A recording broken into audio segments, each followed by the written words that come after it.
everybody. Let me see. I'm checking to see if my camera's all right. It's okay. All right. So today, let me turn this air down a little bit. Today,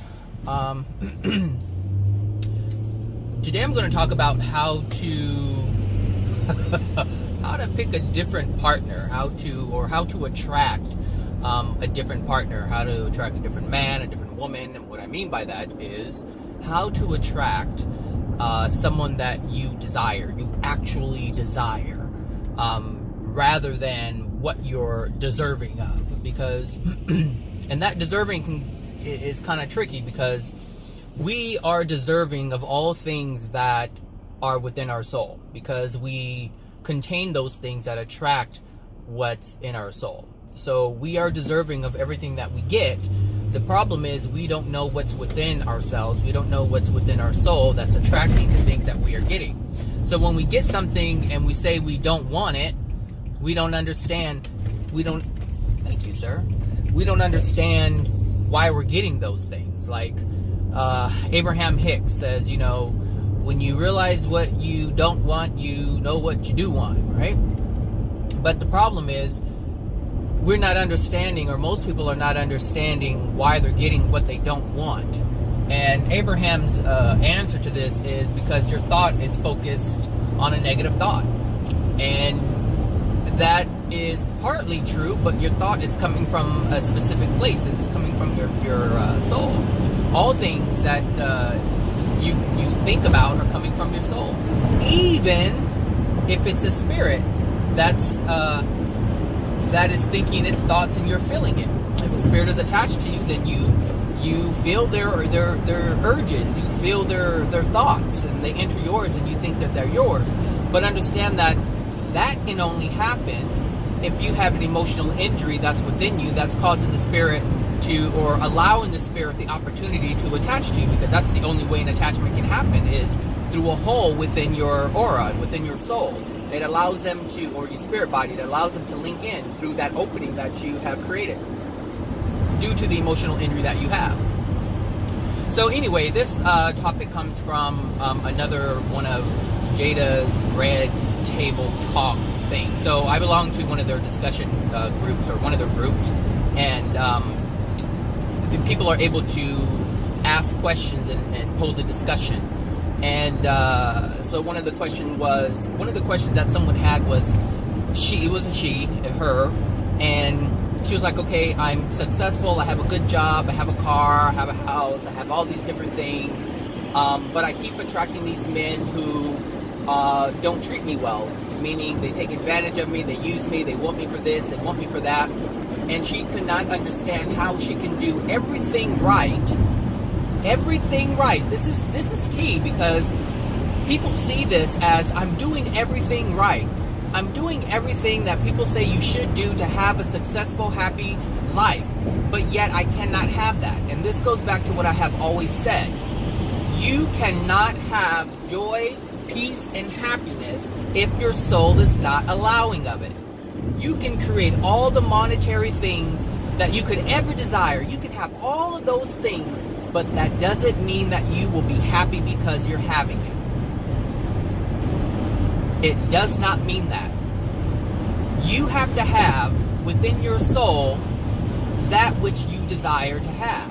But if you have something that's contrary to what you truly desire, you can't have it, because your soul is the say-so.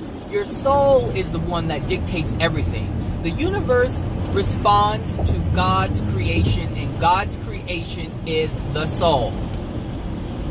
That's what the universe was designed to respond to, the soul, because that is God's creation. That is the powerhouse. That is the life force. That is the creation of what you experience. So that's what the universe is going to respond to. It's not going to respond to your mind.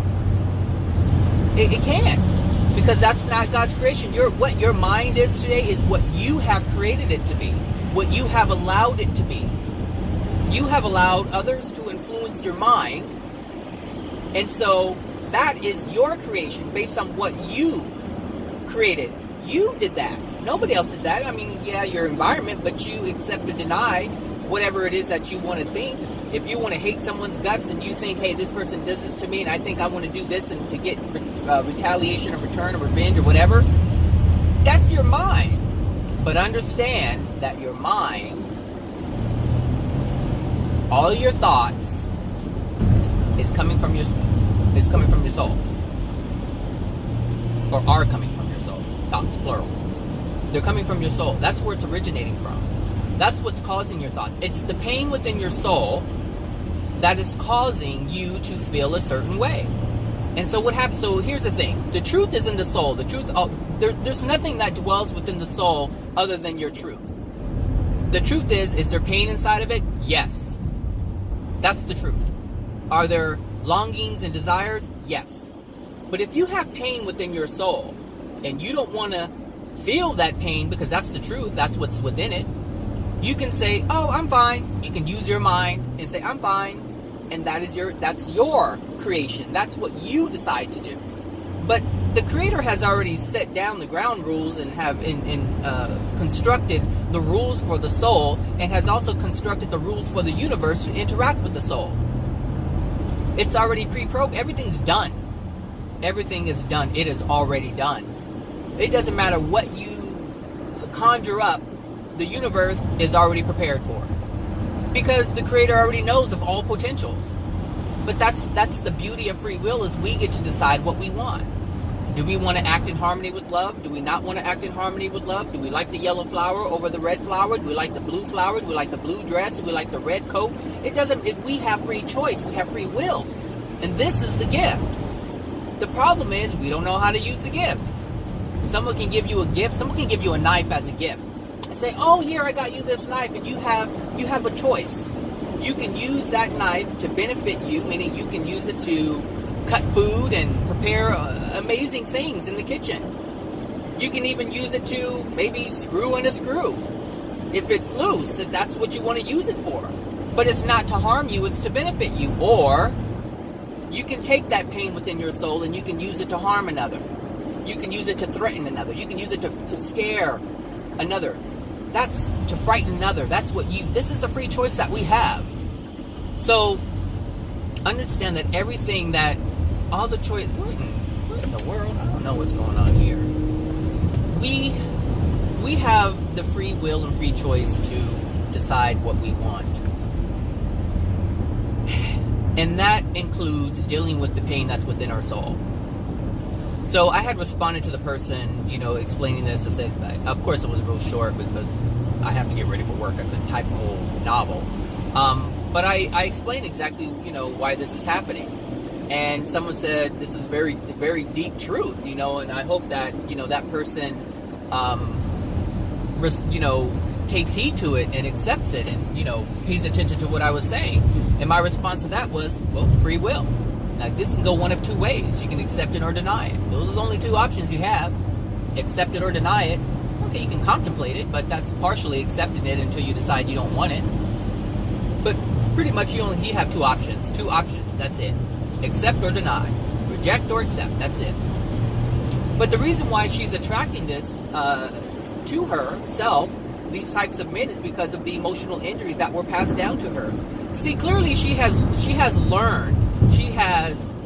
Here's the thing, she has learned how to create a successful life for herself. But she's not able to share that with another, and so that means there's an emotional injury there. There isn't an emotional injury with finances. There's not an emotional injury of being able to go for what she wants and have it. She doesn't have emotional injuries like that. Her emotional injuries are what's preventing her from having the joy and happiness that she desires. Because her desire is, okay, I have the job, I have the house, I have the car, I have the success, I have this stuff in my life. Now what I desire is to have a man to share it with. But what she's looking for an equal. But she can't have an equal. And the reason why she can't have an equal is because her soul isn't that. It's not what she thinks it is. So she used her willpower to create all of these things around her. So she has the car, she has the house, she has the job, she has the success, she has all of these things surrounding her. But what she doesn't have within her is the self-worth to be loved, to be treated with respect, with dignity. She does not have this. And the reason why she does not have this is because her parents didn't have this. They lacked it, and they passed on this lack to her. And now she holds it. And now she has to contend with it. And despite all that we do, all that we feel we sacrifice, because this is what people believe they do. They believe they sacrifice. They ignore the family. They ignore all these other things to have what they want. And then when they decide to go and get that last thing that they feel would prevent them from having it, they can't have it. Because they never understood why the other things were the focus. There's a reason why people focus on career. And there's a reason why people focus on family, because it gives them something. It satisfies an addiction. Depending on what that addiction is, it varies from person to person. So a person who wants to have kids right away, well, there's an addiction being made. Well, what is that addiction? Well, it could be many things. It could be that, hey, this person doesn't feel loved.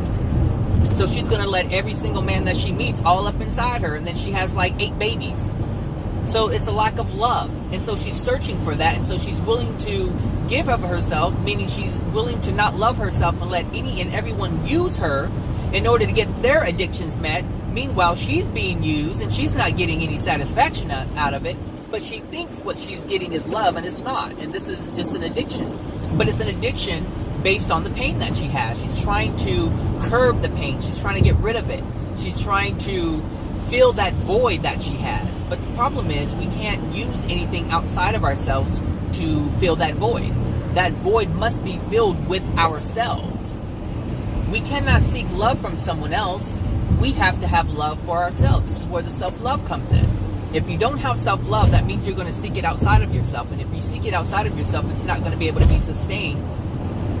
I don't know what that was I ran over, but it won't be able to be sustained. Because that means that other person has to be present to sustain it. And there's no guarantee that the other person is going to be there. And if they're in a degraded state, they're going to just leave you. Because they're only there to get what they can get. And that's it. And this is her issue. This is her problem. Is she keeps meeting men who use her to get what they want, get what they need, get what they desire. And then once they get it, they're done. That's it. It could be sex. It could be money. It could be housing. It could be some shoes. Really, people get with someone just to get some new clothes. Seriously, oh, she take care of me. And some women are proud of that, and some women are willing to do that. Some women are willing to buy the men that they're with all kinds of things just to keep him there. But understand that she's using him just as much as he's using her. And this is what this lady was going through. It's like she feels used. And rightly so, because she is being used. But what she has to understand is there's something within her that's allowing her to be used. That's allowing her to be used. There's something within her soul that keeps attracting. I don't know. These cars be tripping. I find that, I don't know. Never mind. I ain't gonna say anything. But these people in these cars. So there's something within her soul that's attracting these men, and she has to identify that. And so there's a way to attract a different man, a different kind of woman. It doesn't matter if you're a man or a woman and you're attracting the same sex or the opposite sex. If you want to attract someone to treat you, that's going to treat you differently, you have to change. The man is not what needs to change, and this happens a lot too. A man or a woman will expect the other person to change to be what they want them to be. And that's the wrong thing to do. You don't have that kind of control. And if you try to force it, you're going to create karma for yourself. Meaning you're going to attract more negative experiences. I need some coffee. 1 second. Ooh, that's hot. I don't need that. I think I need water. 1 second. Burn my lips.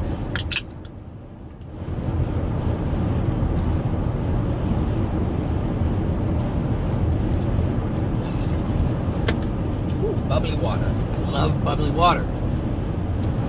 That's an addiction too, by the way. So, bubbly water is an addiction. Isn't that crazy?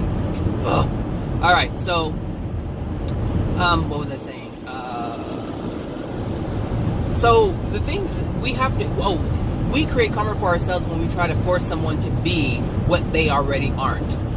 Whatever they are in the moment, you have to respect that. And you have to look at it like, hey, I attracted this person, whether you call the person a lowlife or a deadbeat or whatever. Whatever you call this person, you attracted that person to you. And if you attempt to change that person, you are impeding upon their free will to be who they choose to be in that moment. You were trying to control, again, you're trying to control external things so that you feel a certain way inside. And that's wrong. You have to accept why you're attracting what you're attracting and change yourself so that you attract the external things, so that the external things come to you naturally. Because we live our life full of control. We try to control everything. You try to control the people in your life. You try to control the family members, the people in the workplace, situations. We try to control everything. But understand what that means. What does it mean when we try to control everything external of ourselves? It means that we try to get people to move, shake, and shift in a way that is going to be beneficial to ourselves. That's what control is. That's what it looks like. It means, hey, can you do this so I'm satisfied? Even, it doesn't matter, like, for instance, I went into this store, Nothing Bundt Cakes, and I bought myself a whole cake. Oh my gosh. And the cake that I wanted wasn't ready, and they said it'd be ready in 15-20 minutes. Okay, so I placed my order. I went down to the Sprouts Market and picked up some stuff that I needed. And I came back and I was waiting, and I stood in the back, and other people were coming in. They were standing next to me, and people came in after me. And this lady, she wasn't there. She wasn't there when I ordered my cake, so she didn't even know I had come in and left. So, but other people came in. Now, I was the only, I would say, dark-skinned person there. I was basically the only black person in the store. And other people came in. There were a lot of shades of brown, and there were some white people who came in after me. And the lady kept asking, hi, can I help you? Can I help you? Can I help you? To everyone other than myself. And I was looking, I was like, okay, now she noticed that I was here because she looked at me and then she looked away. And because she was helping someone. But every other person that came in after me, she asked, hey. And she, mind you, she was there when I walked in the store the second time. So it wasn't like I was already standing there and she came out. So there wasn't any reason for her to believe that someone else helped me, because that couldn't even been thought. But anyway, she kept, asking other people, can I help you? Have you been helped? But she never asked me. And this is part of my law of attraction. And the feeling that came up is like, the only explanation that I had is, well, it's because of my race. It's because of my color, because there was no other explanation as to why she kept skipping over me. And now I didn't feel like, there was a feeling there, but what I was doing is I was trying to understand why she was doing it. Now, most people are afraid of, you know what, look, let me just put this out there. If I were white, I would be afraid of black people. That's fact, that's truth. I would be afraid of black people. Not because I think they're going to physically harm me, though that is something that has been perpetrated, in the media, so that could be a fear, but that wouldn't be my fear. My fear would be the anger and the rage. That would be my fear. The type of behavior that comes from someone who is African American. Because there's a lot of anger within African American, but one has to understand why there's anger within the African American. And I kind of alluded to this in the post that I responded to regarding this lady in her situation with her types of men that she attracts. So one of the reasons I said, anger. I had asked her. I had said to her, one of the things that she's going to have to do is release the pain. And I asked, how many black women or African Americans do you know admit to being sad?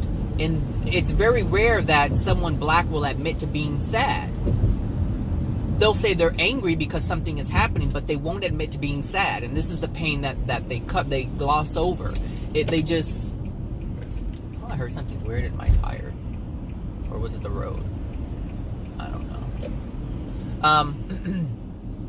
So, that's one of the things that I wouldn't. So I try to understand, why is this woman going over me? Why is she doing that? And obviously, it wasn't me. It was her. Like, there's something within her that prevented her from acknowledging me and asking if I needed any help, or have I been helped. Like that, and I was there for what, 5 minutes, I think, while she, maybe longer than that, just because she kept helping, other people in front of me.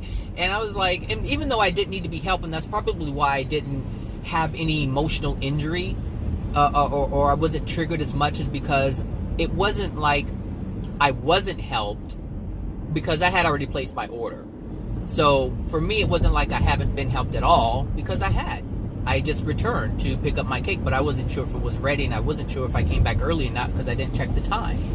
So there was a lot of reasons why I didn't respond the way I responded, but the situation happened exactly how it needed to happen. So for her, she didn't acknowledge me.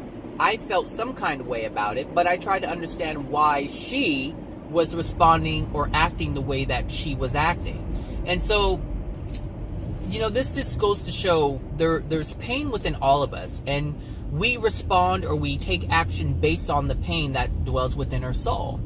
And this is no different than this woman who keeps attracting this same type of man. So she keeps attracting a situation that causes her to feel a certain way, which is a use, which is not being appreciated. And all of these things are things that her mother has felt, and maybe she knows about, or maybe her mother didn't even talk about.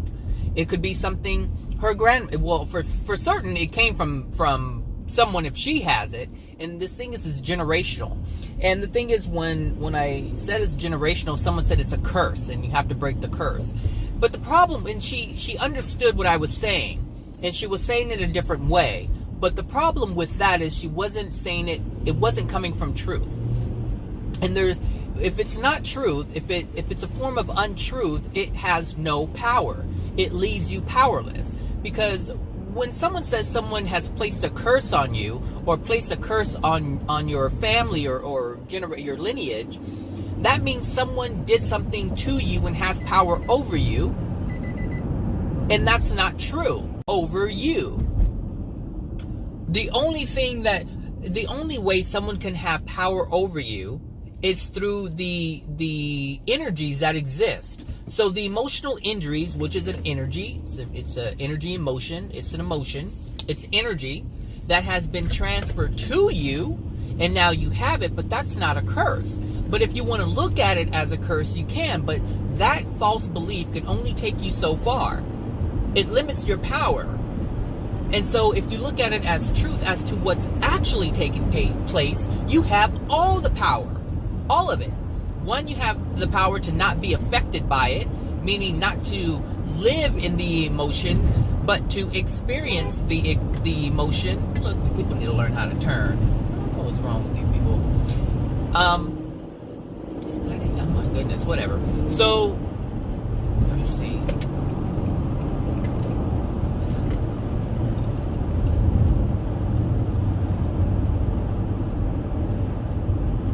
So, what? Now I lost my train of thought.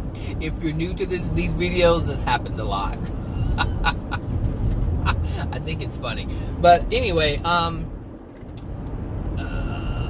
your power. So, if you look at it through the lens of what's really true, how the Creator developed and designed the universe to operate, and how the soul operates, and what's really taking place, you have all the power. You have the power to prevent yourself from being affected. That's what I said. So if you understand what's going on, like the situation with this lady at the cake store, I could have been like, oh, she's just ignoring me because I'm black, and get angry. But because I have an understanding as to why people do the things that they do, I was trying to understand why she was doing what she was doing. I also acknowledged the way I felt, but understand that what took place. Like, I cannot ignore the fact that she kept skipping over me, and there was no reason why that should have happened other than, oh, my air is on, other than an emotional injury within me calling that event to me. And that's the thing. Sometimes things happen and it doesn't make any sense, but if you understand how the soul works, if you understand how the universe works, you understand why it's happening. Look, there is no question that cannot be answered by you. None. Like, I didn't think, honestly, like, I didn't feel that she hated me, but I did feel that there was a fear. And whatever the fear, I mean, the thing is, when we have fear, here's a good one, especially for this video and this group. So, Jada did a talk with, on race, and I don't know if you know, but that lady, she's a white lady, she's a short little white lady, she wears glasses, and she did the whole brown eye, blue eye thing, like the privilege, like people with brown eyes were considered the black people, and the people with blue eyes were considered, or it was the other way around. She put people with blue eyes as being the black people, and they were able to have certain things, and the blue eye people they couldn't have certain things, whatever. Anyway, you know what I mean. It was the opposite. And it was to show, how racism feels, because it's hard for white people to understand what racism feels like because they're white and they don't experience racism. So it's difficult for them to understand. So she did this thing.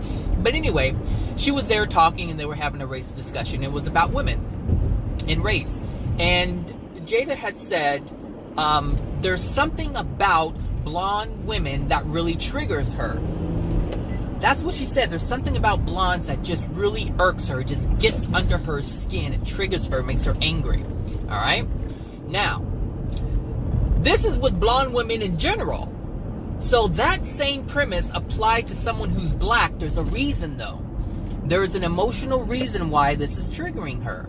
And it prevents, there's a pain, but the pain is not being acknowledged, which is what Jada's doing. Jada's not acknowledging the pain. She's not asking herself why she feels this way, why she feels angry. Because if she asked herself why she felt angry, she would understand what the emotional injury is. It would automatically present itself. You tried it, but you can't. Anyway, so this is the situation that was going on with her, and I understood. Like, for a blonde woman could feel something from Jada, if Jada has like an attitude, right, or has some kind of anger towards her. But the white woman would feel like, I don't know what's going on with her. Maybe she's just, black people are just angry, and that may be a conclusion that she comes to. I know that's a conclusion that I would come to, because when you look at black people, they're always loud and angry. But there's a reason why. And the thing is, we have to take, and I don't mean loud and angry in a bad way. What I mean is, black people are very expressive, but we have to understand why blacks are expressive. Blacks are expressive because they're dealing with the emotional injury of never being heard. This is the pain that dwells within the African American. Because understand, back in the slave days,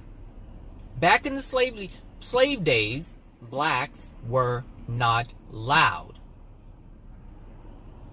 They were not loud. Now, I understand that suppression and being beaten and enslaved will tame a person. I understand that. But when someone is free when someone has always had the ability to express themselves, there's no reason for them to be loud. When someone has never been dominated, there's no reason for them to force themselves to be heard. And so we have to understand how this works. We have to understand exactly what's going on. So when I said that, I didn't mean anything negative by it. I'm just understanding why black people are loud today. There's emotions within the soul that they are contending with. And the thing is, we have to understand this, we create a life, we create a facade, we create a way to present ourselves that will always ignore the pain. That's what we're trying to do. That's the life that we lead, is the facade. So we have to ask ourselves, why are we loud? Why are we always yelling? Why are we always angry? Well, there's a reason because of that. I mean, there's a reason why that is. And so we have to look at the truth of it. Look, I'm not about saying things just to hurt someone or to be a stereotype. I'm talking about things that people don't think about, people don't understand, people don't know about themselves. So when I'm talking about the soul, I'm talking about things that people don't understand. And so it could seem like, oh, he's just saying black people are loud. Well, I'm not saying that. I'm saying black people are loud, and they are, but there's a reason why they are. There's a reason why they're angry. There's a reason why they yell. There's a reason why they have to feel dominant, because they have been oppressed and they have been dominated for so long. So what does an animal do when it's afraid? It presents a what am I looking for? It presents a front. It presents an angry front. But if you just look at I guess you can say a tiger or a lion, and they're with their cubs. The family is calm. It's fine. They're just doing their thing, probably licking one another. I don't know, playing around, whatever, right? But as soon as there's a threat around, they change. And they change because there's a fear. They fear that something's going to happen to them, so they get in attack mode. And this is what happens to people. But it's only because of the pain that dwells within them, the fear that dwells within them. But now we're getting into, why animals are the way they are, because animals are the way they are because animals are a reflection of the human soul condition. So we, as a group of souls, are functioning in a certain way based on the emotional injuries that are within us, and animals are a reflection of what's within our soul. And we have a lot of fear. It wasn't always like this. It certainly wasn't like this when Adam and Eve were here, but it got progressively worse because Adam and Eve and their offspring got progressively worse. And so the external became a reflection of what was within their soul. But understand this. There are certain people who can walk up to lions. There are certain people who can walk up to tigers. There are certain people who can walk up to elephants or any other animal in the wild, and nothing will happen to them. And this should tell you that, and even with the dogs, some dogs will allow you to come up to them. Some dogs won't. You understand? So it's based on the reflection of the person's soul. And this is no different than the man that this lady is attracting, or the men that she's attracting. She's attracting a certain kind of man. But she's attracting a certain kind of man that's going to give her the true reflection of what dwells within her soul. She can't get any better than that because she doesn't call for it. Her soul cannot command that. We command the universe. We command the universe. That's what happens. God isn't doing it. God is not issuing punishment. We're just experiencing the pain that dwells within our soul. That's it. God isn't saying, oh, you've been bad. Psh, psh, here's the whip. Whoopsh, whoopsh. That's not happening. I mean, people would like to believe that. It makes everything easier. Again, it takes away your power. It takes away your power just like the belief in Satan takes away your power. Well, Satan made me do it. The demons got a hold of him. That's why. Well, that is partly true because we do have spirit attachments, and some of these spirits are so dark. That's what we would call a demon. That's what a demon is a degraded soul. But that's all it is. But you start putting extra on it, and you start getting into the land of fairy tales, and you lose your power in the fairy tale. You can only have power in truth. You can only have power in reality. And so if this woman wants to attract a different kind of man, she's going to have to stop looking at the man and start looking at herself. And she's going to have to stop being what black women attempt to be, which is a strong black woman, because a strong black woman is literally a weak black woman. And this goes for any race. It's not just black, but there's this saying about black women. You got to be a strong black woman. I'm a strong black woman. I raised my daughter to be a strong black woman. And it's the weakest one you could ever create. Because denying your emotions, denying your soul. I mean, really think about it. We run away from our emotions, but we're running away. And cowards run away. Weak people run away because they're afraid to deal with that which dwells or which presents itself in front of them. And so when our emotions come up, we want to shut it down. Why? Because we're afraid to feel it. That's not a strong anything. That's weak. If you can face your emotions, if you can feel your emotions and release them, you'll have so much more power, because that's what love does. That's what strength does. True love, true strength creates more love, more strength. So you fortify yourself with strength if you're able to love yourself enough to feel the emotions. If you're strong enough to feel it, to face that which dwells within your soul, the pain that dwells within you, then you can have whatever you want. But if you don't, you have to get whatever your soul says that you can have. It means you have no power. You have no power. Like Lady Eloise. Lady Eloise. I don't know if you remember Boomerang. And the the movie Boomerang, when Eddie Murphy was promised by Lady Eloise to be some kind of marketing executive. And so he was promised a job by Lady Eloise. Oh, you know what, I'm messing with you. You want to try to... I ain't got time for you. He was promised a job by Lady Eloise, and she was basically the face of the company. But the board of directors were the ones who had the power. So when he ran into the lady who was actually holding the position that he was promised by Lady Eloise, and he was like, well, I was promised this position. And she said to him, she has no power. And this is the thing. We believe that things outside of ourselves have the power when they don't. We have the power. We are the decision makers. We call the shots. Meaning what's within our soul calls the shots. But we're so far removed from the soul, we don't have our power. We don't know. Most people have no idea what a soul is. They say it, oh, I'm going to church, feed my soul. They have no clue what it is. They don't know how it operates. They don't know what's in it. They don't know anything. They don't know anything about anything when it comes to the soul. All they know is that some reverend or preacher or pastor or priest told them that they have one. But not even they can describe what it is. They can't describe what it is. I've described what it is. Those of you who have heard my videos in the past, you know exactly what it is now. Not just because I say it, because you experience your soul. You've experienced all the things that I've talked about. Like, you're like, yep, that's in there. Yep, that's in there. Yep, that happened. Yep, this happens. Yep, it responds like this. Yep, everything that I've said, you can verify. Why can you verify? Because you're a soul. And you have the experiences of a soul. The human soul. It's what you are. Like I said, I don't know if it was, I don't know where it was, but I said, you are a soul. You were a soul before you took on a physical body. And you're going to be a soul when you're released from it.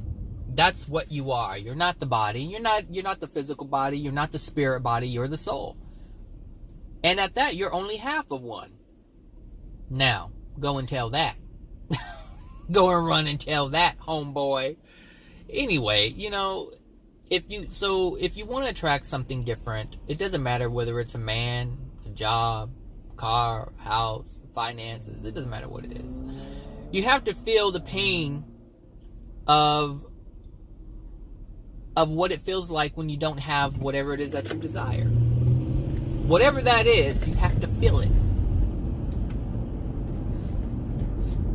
Feel what that feels like. So, as an example, this woman, she's experiencing, like, she knows that she's experiencing, she knows that she's being used, she doesn't like the way it feels, but she shuts it down and says it's the type of man. This man is doing this and this man is doing that.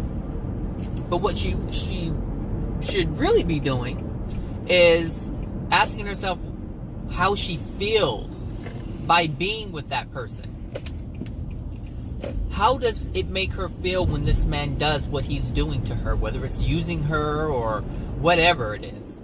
How does she feel when she feels like he doesn't love me, he's just using me, he doesn't acknowledge me, he doesn't give me attention? Like, how does that make you feel? Because if you can identify that feeling and then sit with that feeling, like really just feel how that makes you feel.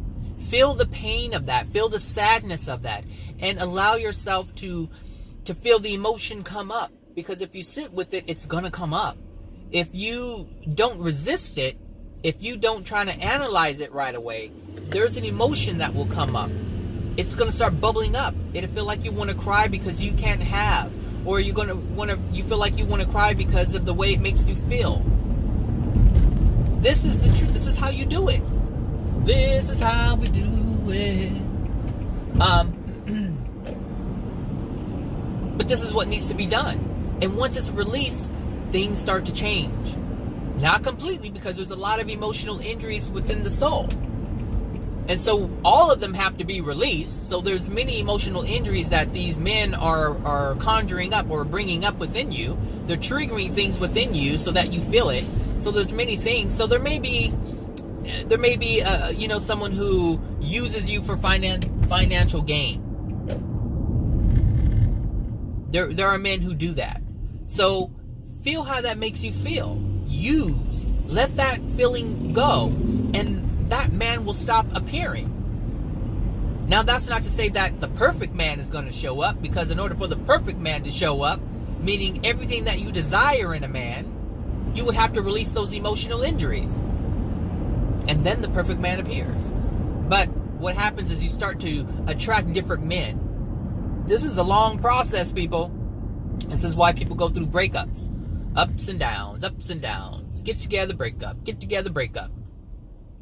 If you knew what you were contending with, meaning the things within your soul, you wouldn't go through as many breakups.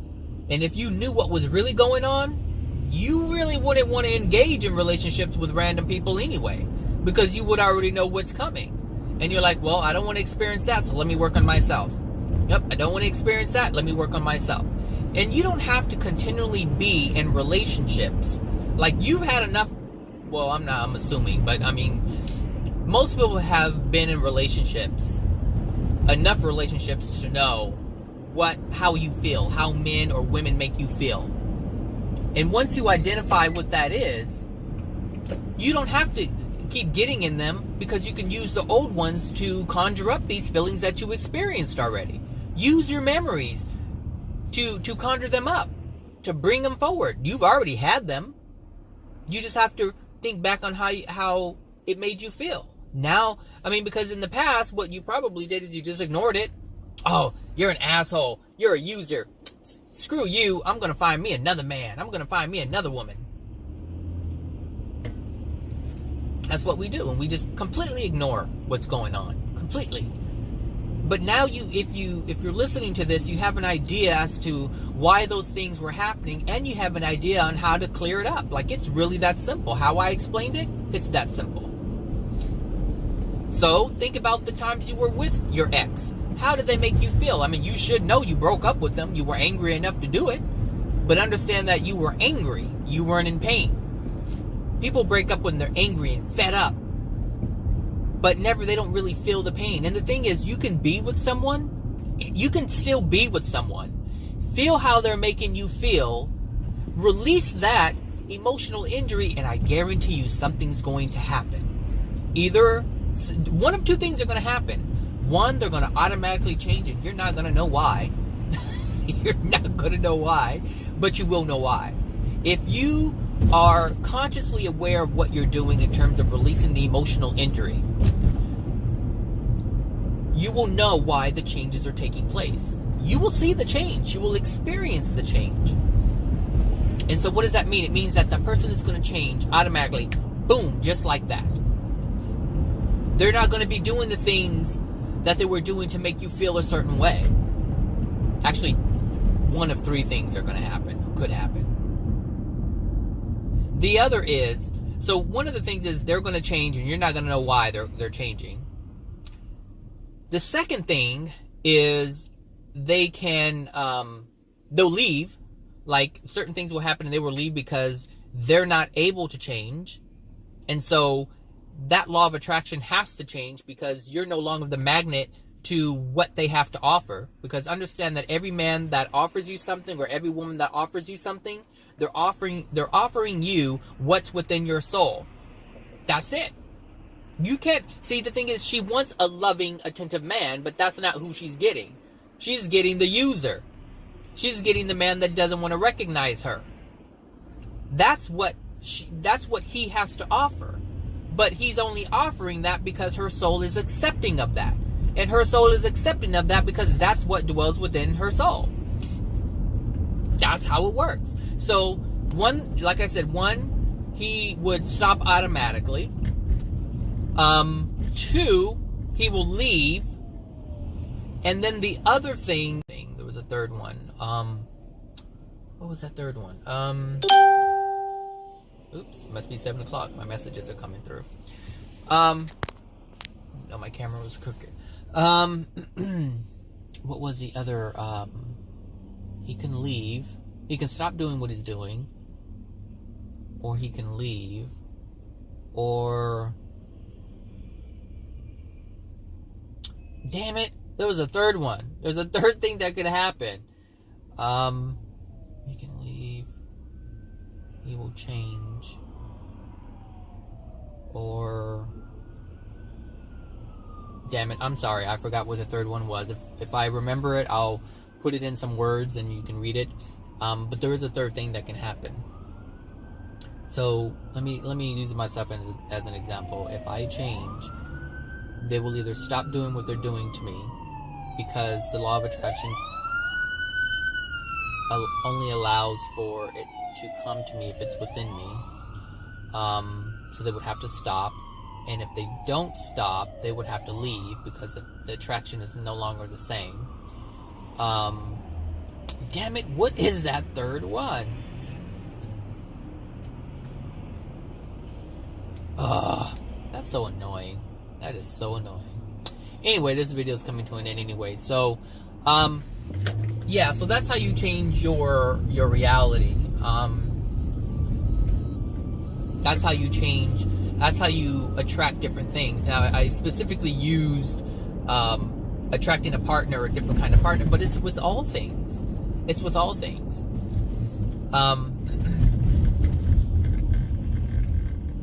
Oh, if he can't change, something happens if he can't change. So yeah, he will leave, or you won't allow it to happen anymore. So you won't allow it to happen anymore.